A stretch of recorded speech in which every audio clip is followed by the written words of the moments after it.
CM చంద్రబాబుకు MLA Varadarajula Reddy లేఖ రాశారు. కడప జిల్లా ప్రొద్దుటూరు నియోజకవర్గంలో నష్టపోయిన రైతులను ఆదుకోవాలని విజ్ఞప్తి చేశారు. వరి, పత్తి, కంది, మినుపు పంటలు దెబ్బతిన్నాయని వెల్లడించారు. శనగ సాగు కోసం పొలాల్లో వేసిన ఎరువులు నీటిలో కొట్టుకుపోయాయన్నారు. మన రాజుపాలెం మండలంలో చాలా వరకు మన శనగ వేస్తారు. బెంగాలీ గ్రామ్, ఈ బెంగాలీ గ్రామ్ వేసే వాళ్ళు పొలాలలో ఎరువులు సతవులు ఎత్తుకొని ఎరువులన్నీ ఎత్తుకొని సుమారుగా 20 రోజులు అయిపోయింది.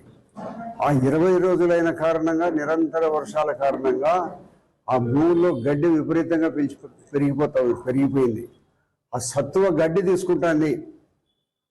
అక్కడ పొలాలలో వాళ్ళు రైతులందరూ సతవులు ఎత్తుకొని మనం శనగ వేసుకోవాలని వాళ్ళందరూ కూడా ముందుగా మనం ఎరువులు ఎత్తిన తర్వాత మళ్ళీ వర్షం వస్తే ఆ వర్షాలలో శనగ పంట విత్తుకోవాల్సి ఉంది. అయితే ఈ వర్షాల కారణంగా నిరంతరము పడే వర్షాలు, ఒక 20 రోజుల నుంచి నిరంతరం పడే వర్షాల కారణంగా ఆ సత్వాన్ని ఎత్తుకునే సత్వం అంతా గడ్డికే పోతుంది. ఇప్పుడు మన రాజుపాలెం మండలంలో చాలా వరకు మన శనగ వేస్తారు.